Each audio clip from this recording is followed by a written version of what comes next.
우리가 즐겨 부르는 찬송가 486장은 이런 가사로 되어 있습니다. 1절에 보면 이 세상에 근신된 일이 많고 참 평안을 몰랐구나. 2절은 이렇습니다. 이 세상에 곤고한 일이 많고 참 죽을 일 쌓였구나. 3절에 이러죠. 이 세상에 죄악된 일이 많고 참 죽을 일 쌓였구나. 내 주 예수 날 건져 주시오니 곧 평안히 쉬리로다. 런던 출생의 선원이었던 헨리 레이크 길모가 만든 시입니다. 그는 평생 바다와 싸운 바다 사나이였습니다. 파도 넘어 또 다른 파도가 다가오고 쉼없이 달려드는 어려움 속에서 그는 죽을 고비를 한두 번 넘긴 것이 아닙니다. 그는 이렇게 인생을 정의했습니다. 평안을 누릴 수 없는 인생이다. 쉬는 날 없는 인생이다. 죽을 일 쌓여져만 가는 인생이다. 어쩌면 지금 우리네 인생을 표현한 곡이 아닐 수 없습니다. 여러분은 인생을 무엇이라 정의 내리십니까? 성경에서는 인생을 이렇게 정의 내렸습니다. 수고하고 무거운 짐을 진 인생. 수고하고 무거운 짐을 진 인생이라고 말했습니다. 나의 한계를 뛰어넘는 그런 수고가 필요합니다. 모든 수고를 다 해도 감당할 수 없기 때문에 그것은 짐이 되어버렸습니다. 인생은 수학 문제 푸는 게 아니더라고요. 수학 문제는 풀면 문제가 줄어들고 나에게는 기쁨이 찾아오는데 우리의 인생은 풀면 풀수록 더 많은 문제들이 다가옵니다. 줄어들지 않습니다. 그래서 가족이 소중한 까닭이 여기에 있지 않겠습니까? 나의 짐을 대신 짊어지고 서로 아파하고 서로 위로해주고 서로 울 수 있는 그런 가족이 필요합니다. 또한 동료가 이래서 필요하지 않습니까? 나의 짐을 대신 짊어지고 힘들 때마다 나의 어깨를 기댈 수 있는 그런 동료가 필요합니다. 하지만 나의 깊숙한 문제는 동료의 어깨에도 또는 가족의 위로도 다 해결해 주지 못합니다. 물론 동감을 해줄 수는 있습니다. 하지만 잠시나마 위로를 받을 수뿐이 없습니다. 매일 원망의 셈이나 미움의 셈, 또한 불평의 셈, 교만의 셈, 또한 내 현실에 펼쳐진 어두움의 셈, 이 셈은 결코 줄어들지 않습니다. 격려를 통해서 줄어들지 않습니다. 다짐을 하고 다짐을 해도 다짐으로는 우리 미움을 없앨 수 없습니다. 다짐을 해도 용서를 할 수 없습니다. 마음에 중무장을 하고 시작한 아침이지만 늦장 부리는 아이를 보면 이내 내 마음의 결단은 사라집니다. 결단하고 출근하지만 우리의 의지는 한 시간도 버텨내지 못합니다. 현실과 믿음 사이의 폭이 얼마나 큰지를 매일마다 실감하고 살아갑니다. 그래서 수많은 갈등 속에 번민을 합니다. 이렇게 합니다. 내가 무슨 영광을 누리기 위해서 이런 고생을 하고 있는가? 누구를 위해서 내가 이 아침부터 일어나 일을 하고 있는가? 현실을 바라보면 답답합니다. 답이 없습니다. 여러분, 수학 문제집도 쉬어가는 페이지가 있습니다. 그렇죠? 또한 고속도로에도 쉬어가는 휴게실이 있습니다. 그럼 우리의 인생은 쉬어가는 페이지도 없고 쉬어가는 휴게실도 없습니다. 지친 내 인생이 어디에서 위로를 받을 수 있겠습니까? 가정에서는 놀아달라고 매일 보채는 아이들이 있습니다. 그 아이들을 뒤로 한 채 발길을 옮긴 적이 한두 번이 아닙니다. 그때마다 아이는 서러움을 느끼고요. 또 부모님은 미안함과 책임감에 고개를 떨군 적이 한두 번이 아닙니다. 누구 하나 이러한 삶에서 자유하신 분이 없습니다. 옆에 계신 모든 분들도 동일합니다. 옆에 계신 분들 지금 표정 관리가 안 되는데 들켰습니다. 다 모두 힘듭니다. 모두 인정하고 싶지 않지만, 들키고 싶지 않지만 우리는 힘든 인생을 지금 살고 있습니다. 이런 우리를 향하여 주님께서 말씀하셨습니다. 오늘 찬양을 불렀던 가사처럼 수고하고 무거운 짐진 자들아 다 내게로 오라. 왜요? 내가 너희를 쉬게 하리라. 이 놀라운 사실을 믿으시기를 예수 그리스도 이름으로 축원합니다. 우리의 수고를 아시는 분이 바로 예수님이십니다. 인생의 해답은 예수님만 가지고 계십니다. 진정한 위로를 주실 분은 오직 예수님이신 줄 여러분 믿으시길 바랍니다. 오늘 본문에서 한 사람을 보게 됩니다. 그 사람의 상황은 처참합니다. 그는 살 소망까지 끊어진 자입니다. 사형 선고를 받은 자입니다. 큰 사망 앞에 서 있는 바로 사도 바울입니다. 믿음의 사람인 바울이 이 글을 썼다라는 것은 우리에게 결코 희망을 주지 못합니다. 그런데 놀라운 사실은 바울이나 고린도 교회나 지금 현재 이 자리에 계신 우리 모두가 동일하게 큰 사망 앞에 있다라는 사실입니다. 바울이 쓴 고린도후서는 바울의 자서전이라고 말합니다. 사실 바울도 우리만큼 큰 고난을 받으며 살아왔습니다. 그가 받은 고난을 한번 읽어보겠습니다. 사망의 우겨쌈을 당했습니다. 박해를 받았습니다. 거꾸러뜨림을 당했습니다. 수고로움과 쉬지 못함과 먹지 못함과 근심 속에 살았습니다. 가난하게 되었고 옥에 갇히기도 하고 매도 수없이 맞았습니다. 바울은 현실과 믿음 사이가 얼마나 큰지를, 그 격차가 얼마나 큰지를 매일 느끼고 살았습니다. 우리도 그러한 때를 경험해 보았습니다. 일 때문에 겪은 고난은요, 이겨낼 수 있습니다. 시간이 지나면 해결이 됩니다. 사람들의 기억 속에 잊혀지면 문제도 해결될 때가 많이 있습니다. 나보다 힘 있는 사람을, 그들의 도움을 받아서 해결할 수도 있습니다. 그런데요, 정말 해결할 수 없는 그런 상황에 봉착할 때가 있습니다. 언제냐면 모멸감을 받을 때입니다. 모욕감을 받을 때는 살 소망이 끊어집니다. 모멸감이라는 책을 쓴 김찬우 교수님이 이렇게 말했습니다. 자신의 결핍과 공허를 채우기 위해 한국인이 가장 많이 사용하는 방법 중 하나가 남에게 대한 모멸감이다. 누군가를 모욕하고 경멸하면서 나의 존재감을 확인하기 때문입니다. 자신의 존재를 보이기 위하여 상대방을 무시하고 당을 지어 팽을 짓는 행위가 모멸감입니다. 이 모멸감을 가정에서 식구들에게 받는다라면, 이 모멸감을 직장에서 나보다 나이 어린 상사에게 받을 때라면 모든 것을 내려놓고 싶은 생각이 듭니다. 죽음과 같이 고통스러운 감정입니다. 살 소망까지도 끊어진 감정입니다. 안 보면 그만이야 하고 뒤돌아서서 가만히 있으면요, 그 등을 보면서 그 사람은 모멸감을 받습니다.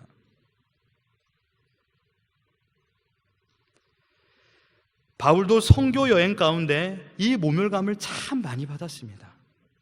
사도행전 13장 45절에 보면 유대인들이 그 무리를 보고 시기가 가득하여 바울이 말한 것을 반박하고 비방하였다.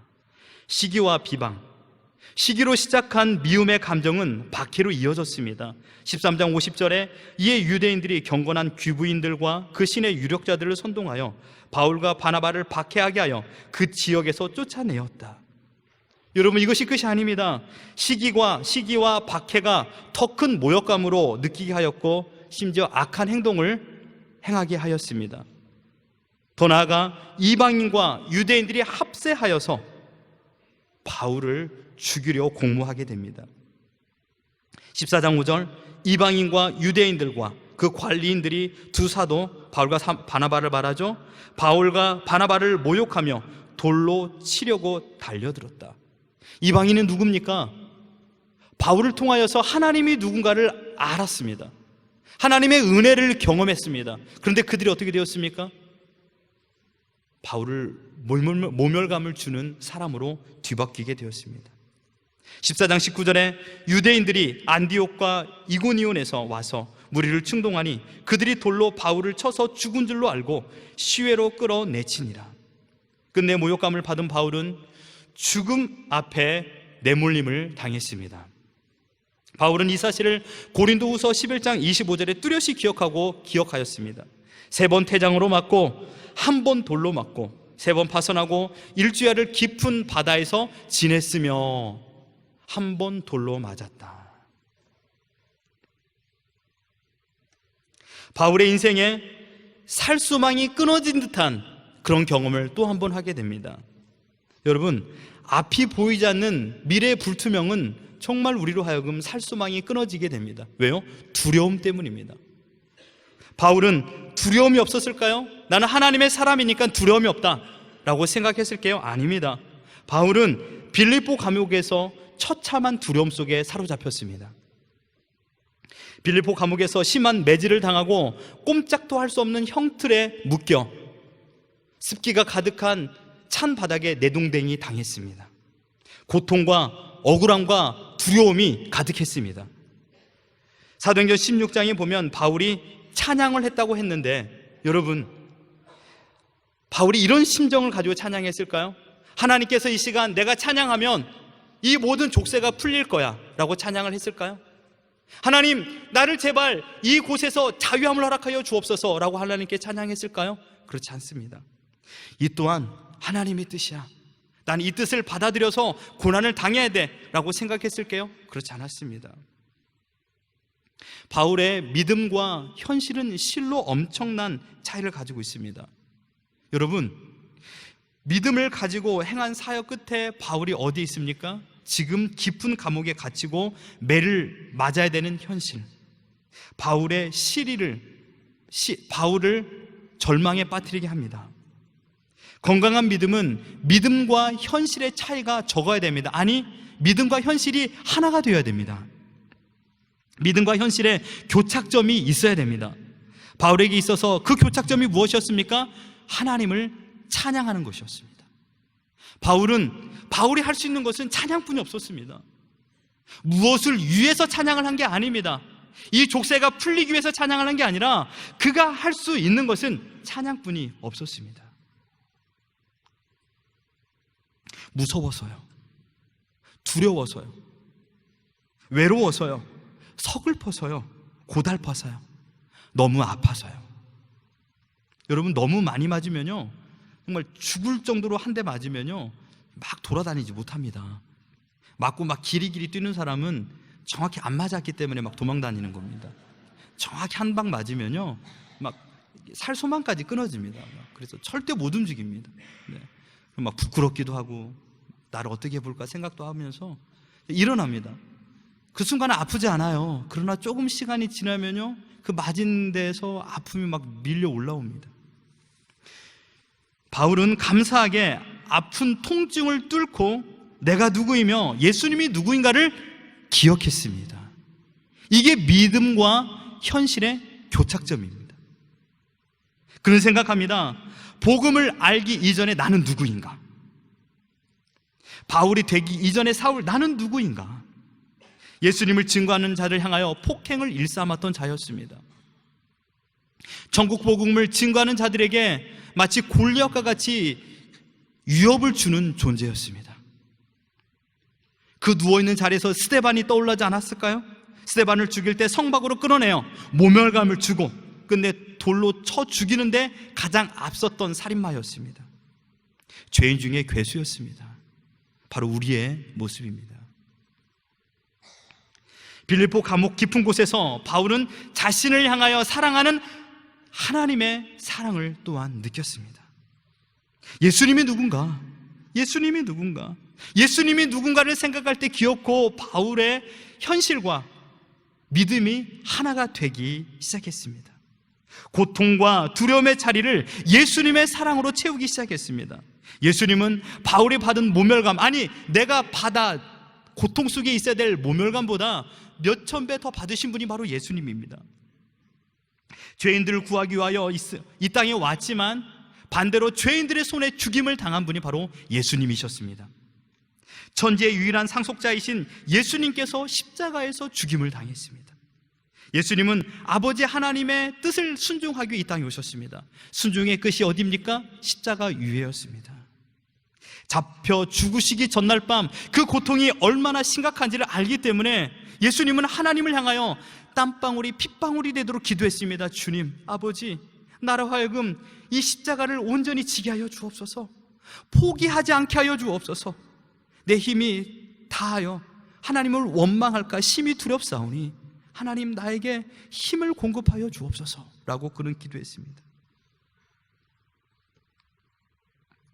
자신의 목숨을 버리고 죄인인 나를 살리기 위하여 십자가에 죽으신 그 예수님을 생각할 때 믿음과 현실은 하나가 되었습니다. 자릿한 빌립보 감옥에서 사형 선고를 받은 듯한 그런 고통 속에서도 그는 주님을 기억함으로 말미암아 할 수 있는 마지막 한 가지 찬양을 부를 수 있었습니다. 그리고 이렇게 생각했습니다. 아, 나에게는 위로자가 있다. 세상은 나를 이해하지 못하고 나와 함께하지 않지만 나를 떠나지 아니하는 위로자가 있다. 바울은 그것을 생각해냈습니다. 환난 앞에서, 외로움 앞에서, 두려움 앞에서, 고통 앞에서 흔들리지 않고 중심을 붙잡아 주시는 것, 바로 하나님이 누군가를 기억할 때 그는 그 자리에서 온전히 주님을 향하여 찬양을 부를 수 있었습니다. 오랜 시간이 지나고 나서 바울은 이 놀라운 것을 깨닫고 고린도 교인들에게 이 서신의 메시지를 전달합니다. 그 깨달은 내용은 바로 이것입니다. 인간을 의지하지 말고 오직 죽은 자를 살리시는 하나님만 의지하라. 우리가 끝까지 이 세상을 살아가며 의지할 분이 누군가를 바로 알아 살아가는 우리 모두가 되기를 예수 그리스도 이름으로 축원합니다. 바울은 지금 자신의 경험을 토대로 이야기합니다. 나를 봐라. 내가 아시아에서 당한 환난을 너희가 알지 않느냐? 내가 힘에 겹도록 고난을 당한 걸 너희가 알지 않느냐? 내 힘으로 결코 죽음의 능선을 이겨낼 수 없는 걸 너희가 알지 않느냐? 유대인의 모함과 거센 돌팔매질을 내가 피할 수 없는 걸 너희가 알지 않느냐?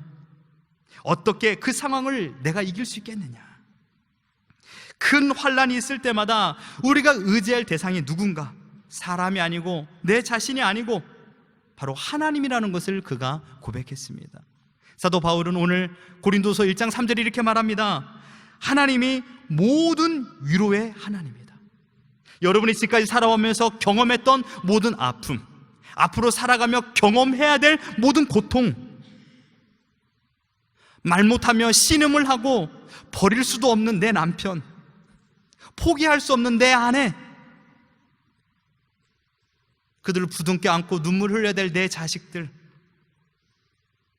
이 모든 것들을 위로할 수 있는 분이 하나님이라고 우리에게 말씀하고 있습니다. 바울은 3절부터 7절까지 이 짧은 구절에 위로라는 단어를 무려 10번 사용하고 있습니다. 여러분, 위로라는 이 단어가 한글 사전이 이렇게 말합니다. 괴로움이나 슬픔을 달래어 희망을 주는 것. 위로는 마음을 어루어 만져주는 겁니다. 피곤을 풀어주는 일이죠. 세상의 위로는 그래서 한계를 가지고 있습니다. 잠시나마 위로를 줄 수 있죠. 내 말을 들어주기 때문에, 공감을 하여 주기 때문에 위로를 받습니다. 그러나 그 위로는 또 다시 찾아오는 고통 속에 사라지기 마련입니다. 영원한 지속성을 요구할 수 없습니다. 다시 일어나 뛰어날 힘을 공급해 주지 못합니다. 살아갈 힘은 세상의 위로에서 얻을 수가 없습니다. 오늘 본문의 그 말씀을 여러분 가슴에 새기십시오. 하나님을 기억하십시오. 내가 원하는 모든 위로를 공급해 주시는 분이 누군가? 바로 나의 아버지 하나님이십니다. 나를 떠나지 아니하십니다. 나를 버리지 아니하십니다. 내가 고통 속에서 눈물을 먹으며 육신의 고통을 가지고 잠을 청할 때도 하나님은 신명기 1장의 말씀처럼 나를 안아주셨습니다. 나의 고통의 환부에 직접 손을 얹고 하나님께서는 위로하여 주셨습니다. 그래서 지금 여러분이 생명을 가지고 살고 있는 겁니다. 나를 떠나지 않겠다. 너를 버리지 않겠다. 내가 너와 함께 하겠다. 하나님과 세상은 분리된 두 객체가 아닙니다. 우리는 그렇게 생각합니다. 고통이 너무 가득하면요. 그러나 하나님과 세상을 이어주는 게 있는데 바로 하나님의 약속입니다.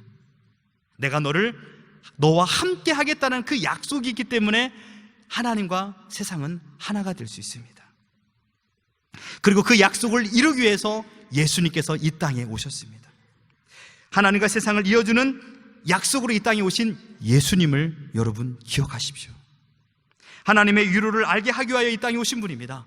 예수님은 우리의 육신의 떡의 문제를 해결하기 위하여 오신 분이 아닙니다. 육신의 고통의 문제를 해결하기 위하여 오신 분이 아닙니다.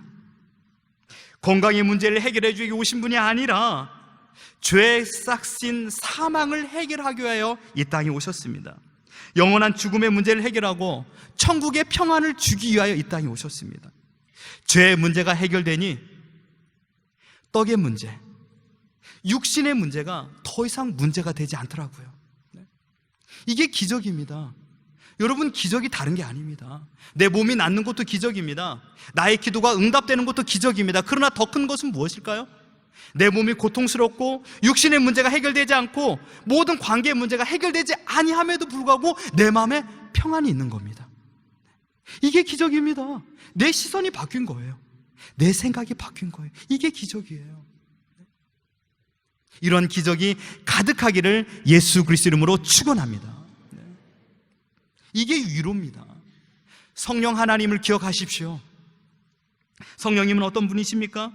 위로라는 단어가 헬라어 파라클레시스입니다. 파라클레시스. 요한복음 14장 26절에 보혜사 곧 아버지께서 내 이름으로 보내실 성령, 그가 너에게 모든 것을 가르치시고 내가 너에게 말한 모든 것을 생각나게 하시리라 말씀했습니다. 여기에 성령님이란 단어가 바로 파라클레토스입니다. 위로하는 자, 도움을 주는 자. 그렇기 때문에 성령님의 사역은 무엇입니까? 예수님이 누군가를 알려주십니다. 예수님이 어떠한 사역을 하셨는가를 알려주십니다. 예수님의 말씀을 가르쳐 주십니다. 예수님의 말씀을 이해하게 합니다. 예수님의 말씀을 믿게 합니다.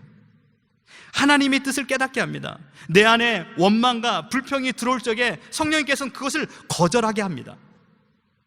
하나님의 뜻이 무엇인가를 알게 합니다. 고통 속에 있을 적에 하나님의 뜻이 무엇인가를 생각하며 그곳에 집중하도록 성령님께서 이끄십니다. 미움의 마음이 듭니까? 성령님께서는 계속 말합니다. 미워하지 마라, 미워하지 마라, 미워하지 마라. 그리고 이렇게 말합니다.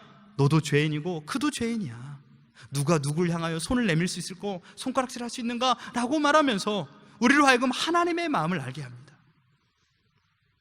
이것을 깨닫는 것이 바로 위로입니다. 믿음과 현실 사이를 하나로 만드는 유일한 교착점, 바로 이것이 위로입니다. 그 위로를 느낄 때, 하나님의 아버지의 마음을 느낄 때 비로소 우리는 쓰러진 허리를 세우고 무너졌던 무릎을 일으켜 세우고 그런 침상을 이겨내 주님을 바라보며 나아갈 수 있게 됩니다. 이처럼 성부 하나님, 성자 예수님, 성령 하나님은, 삼위 하나님은 지금도 우리를 친히 위로하고 계십니다. 위로를 주기 위하여 지금도 일하십니다. 손을 내밀어 우리의 손을 붙잡아 주시고 계십니다. 과거 숱한 힘든 일을 하나님의 위로로 경험하신 믿음의 선배 여러분, 기억하십시오. 과거를 떠올려 보면 그때 얼마나 힘들었어. 참, 그때는 말 못할 고민이 얼마나 많았어. 가끔 여러분 부부끼리 그런 얘기 하지 않습니까? 그 힘듦 때문에 우리가 넘어질 수 있었고 그 고통의 파도 가운데 우리 가정이 깨질 수도 있었는데 그때 정말 힘들었어. 한순간에 무너질 상황이 가득했지만 그것을 너끈히 이겨내신 믿음의 선배 여러분, 여러분의 힘이 아닌 것을 우리는 잘 알고 있습니다. 불쌍히 여겨달라고 눈물로 하나님께 호소하며 하나님을 붙잡지 않았습니까? 고통이 찾아오면 찾아올수록 우리는 십자가를 향하여 더욱더 가까이 나가며 하나님이 주시는 그 구원의 손을 붙잡기 위해서 몸부림치지 않았습니까? 어디에서 위로를 얻었습니까?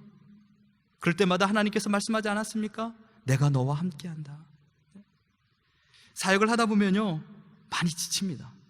신방을 하다 보면요 많은 힘듦의 소리를 듣게 됩니다. 그때마다 우리가 무엇을 할 수 있습니까? 나는 음과 금이 없는 거요. 내가 줄 수 있는 것은 음과 금이 아니라 예수님 말씀뿐이 없는 거요. 무엇을 줄 수 있겠습니까?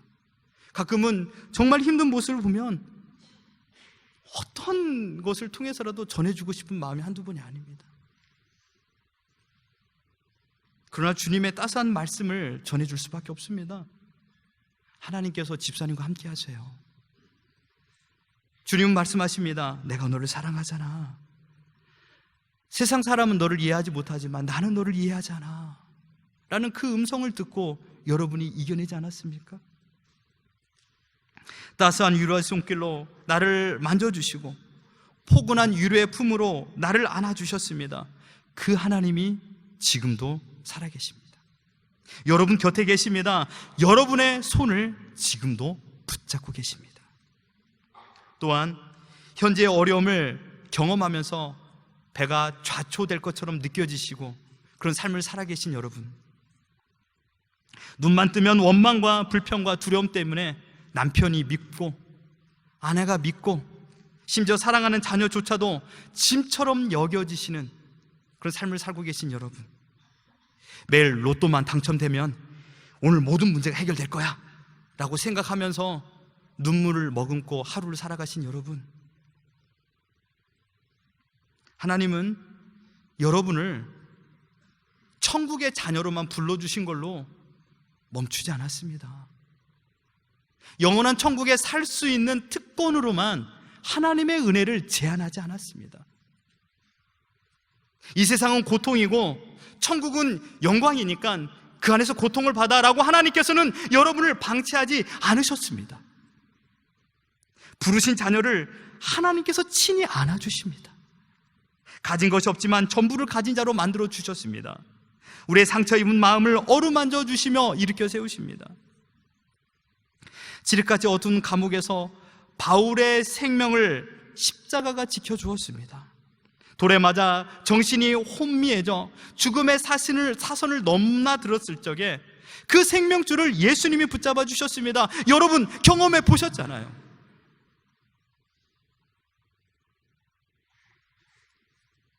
바울은 고난이 클수록 더욱 십자가를 붙잡고 살아왔잖아요. 여러분이 경험해 보셨잖아요. 여러분의 신앙에서, 여러분의 가정에서. 근데 왜 여러분 십자가가 없는 것처럼 하며 살아가십니까? 왜 예수님이 없는 것처럼 생각하며 살아가십니까? 하나님의 도움의 손이 더 이상 나에게 미치지 않을 것처럼 생각하며 여러분 살아가신 이유가 무엇입니까? 기독교 역사는 고난의 역사였습니다. 믿음의 선조들이 고난 앞에서 신앙을 지킨 유그노들의 이야기가 우리에게 큰 도전을 줍니다. 프랑스 유그노들, 17세기 프랑스 유그노들은 프랑스에 살았던 개혁주의자들을 말합니다. 1536년 칼빈은 기독교 강요를 출판합니다. 그는 자신의 모국어인 이 프랑스어로 기독교 강요를 번역하게 되고 많은 프랑스인들 중에 이 예수를 믿는 사람들이 더 많이 일어나게 됩니다. 하지만 프랑스는 캐톨릭의 지배를 받고 있었습니다. 정치적인 문제에 휘말리면서 기독교는 무참히 핍박을 받게 됩니다. 1547년 헨리 2세는 왕이 되면서 반개신교 정책을 펼치게 되고 그로 인하여 화형 재판소를 설치하고 수많은 개신교들을 심판하게 됩니다. 1551년 샤토브리앙 칙령을 반포해 개신교를 탄압합니다. 이러한 역경 가운데서도 수많은 개신교들, 즉 십자가만이 우리의 구원이라고 붙잡고 살아가는 개신교들의 숫자들은 더 많아졌습니다. 1559년 2000교회로 넘치게 되었고 신도수가 40만으로 급증되었습니다. 하지만 부흥이 대면될수록 캐톨릭의 박해는 더 심해졌습니다. 1562년 3월 1일 바시 대학살 사건이 일어납니다. 바시 지방에서 예배를 드리고 있는 1200명을 캐톨릭 교도들이 와서 무참히 학살하는 대참극이 펼쳐집니다. 심지어 1572년 8월 24일 성 바돌롬의 축일에 위그노 대학살이 펼쳐졌습니다. 푸아크 티에르라는 시에서는 2000명의 사람을 죽이게 됩니다. 멜터스에서는 200명을 토막내어 살인을 했습니다. 오르레앙에서는 1000명의 남녀노소가 죽임을 당했고요. 리옹에서는 800명이 가장 비참하게 죽었습니다. 어린아이들은 아버지의 품에, 엄마의 품에 안겨 아버지들은 엄마의 이 자녀들을 안고 불에 타 화형으로 그들의 생을 마감하게 되었습니다. 유그노 대학살로 무려 2만 명의 크리스찬들이 순교를 당합니다. 더 나아가 1685년부터 1787년 동안 프랑스 교회의 광야 시대가 펼쳐집니다. 엄청난 박해가 시작되었습니다. 240년 동안 죽음 앞에서 유그노들은 십자가를 붙잡고 그들의 신앙을 포기하지 않았습니다. 그때 많은 유그노들은 수용 속에 갇혔습니다. 수용소에 갇히며 미래가 보이지 않는 두려움 속에서 그들은 벌벌 떨었습니다. 그래서 그들의 십자가가 희미해지기 시작했습니다. 그때 한 여자 설교가 마리 듀랑이라는 사람이 그들을 위로하고 그들에게 새 힘을 주기 위하여서 이런 말씀을 증거하고 이런 문구를 기록했다고 합니다. 지금도 프랑스 유고노 형무소에는 이 글귀가 적혀 있습니다. 우리는 저항하고 있는가? 불의와 비진리에 대하여. 우리는 희생하고 있는가? 복음을 위하여. 우리는 지조를 지키고 있는가? 주님과 세상 사이에서. 그들은 고난의 파도가 거세질수록 십자가를 향하여 좀 더 가까이 나왔습니다. 현실과 믿음의 사이에 얼마나 큰 갈등을 했겠습니까? 죽음과 믿음 사이에서 얼마나 두려워했겠습니까? 눈앞에 자녀들이 칼에 춤을 출 때마다 한 사람씩 죽어나갔을 때 그 믿음을 지키기 위해서 얼마나 큰 아픔과 갈등을 겪어야만 했을까요? 그들은 모든 고난의 바람이 불면 불수록 온 힘을 다하여 십자가를 붙잡고 십자가만을 사랑했습니다. 모든 어려움의 생의 마지막을 놓고 싶을 때마다 상한 갈대를 꺾지 아니하고 꺼져가는 심지를 붙잡아 주신 예수 그리스도의 손에 의지하여서 눈물을 머금고 순간순간을 이겨나갔습니다. 믿음과 현실 사이를 하나로 만드는 유일한 다리는 오직 예수 그리스도 십자가인 것을 그들은 알고 그 앞에 몸부림쳤습니다. 고난이 가득할수록 그들의 믿음은 커져만 갔습니다.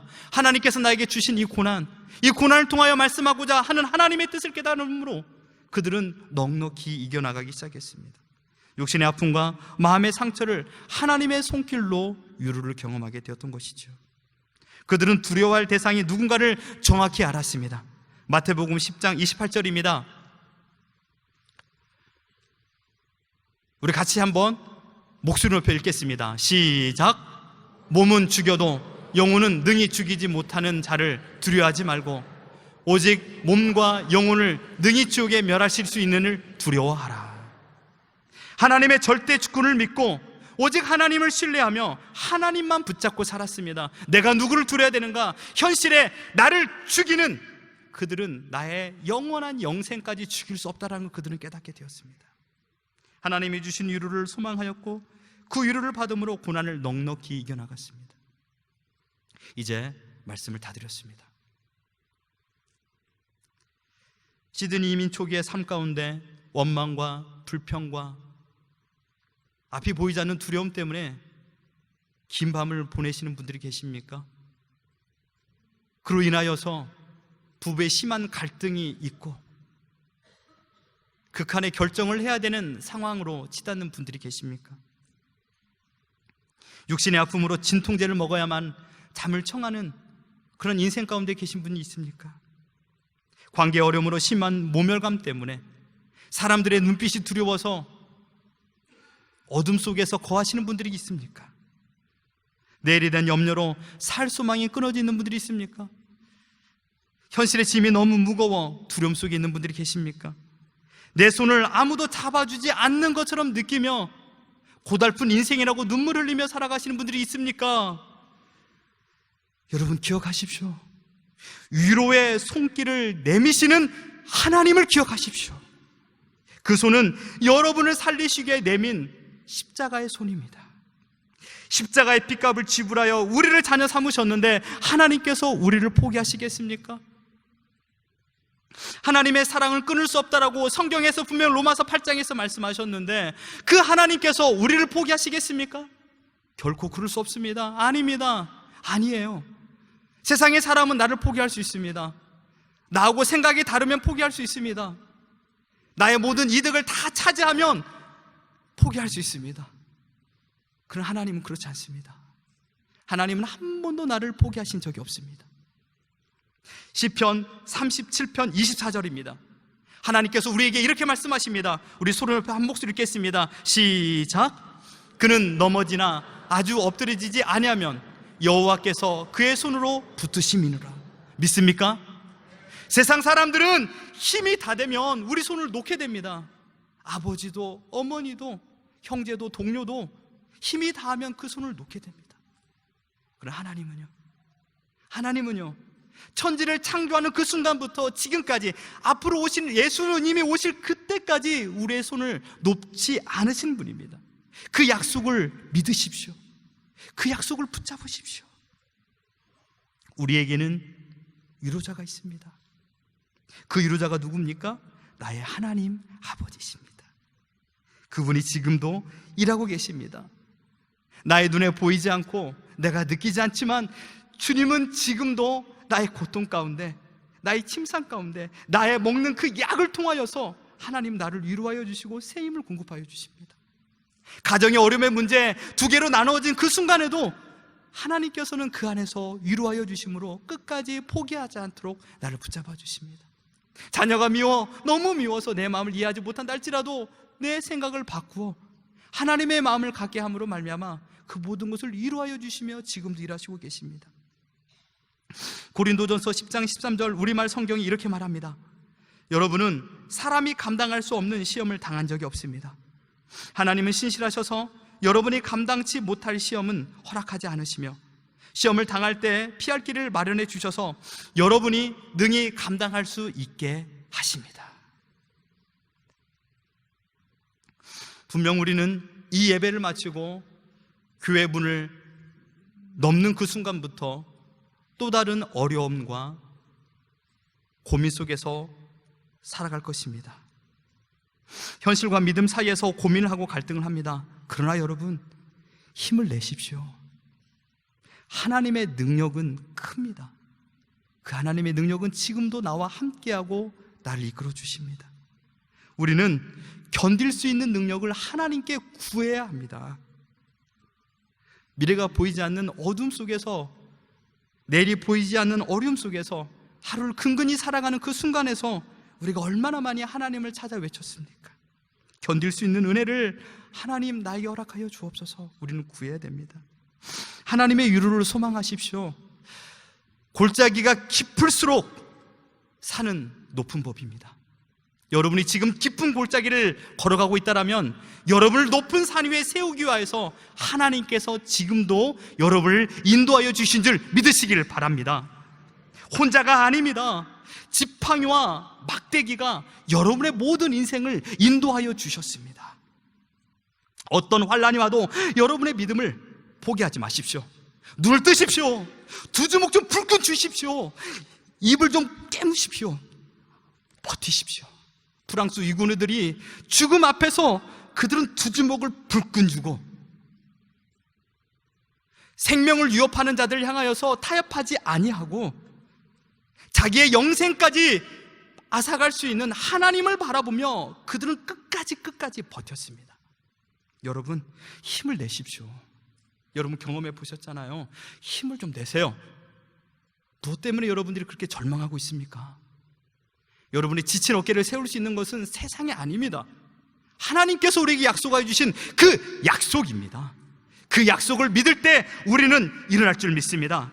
예수님을 처음 믿었던 그 순간, 지금 이 순간, 앞으로도 주님은 우리와 함께하여 주신 줄 믿습니다.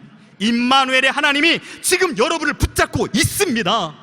그 하나님을 믿으시고 힘을 내고 끝까지 주님을 바라보고 살아가는 우리 모두가 되기를 예수 그리스도 이름으로 축원합니다. 아멘.